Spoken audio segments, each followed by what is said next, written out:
off with just some tape and some playing cards. Any cards you can use.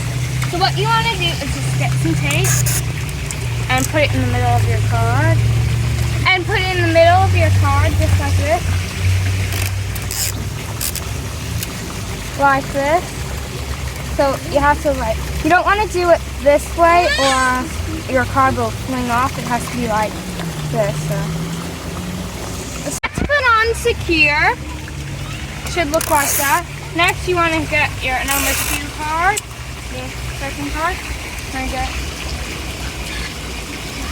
You want to put it, you don't want to put it in front, you want to put it behind.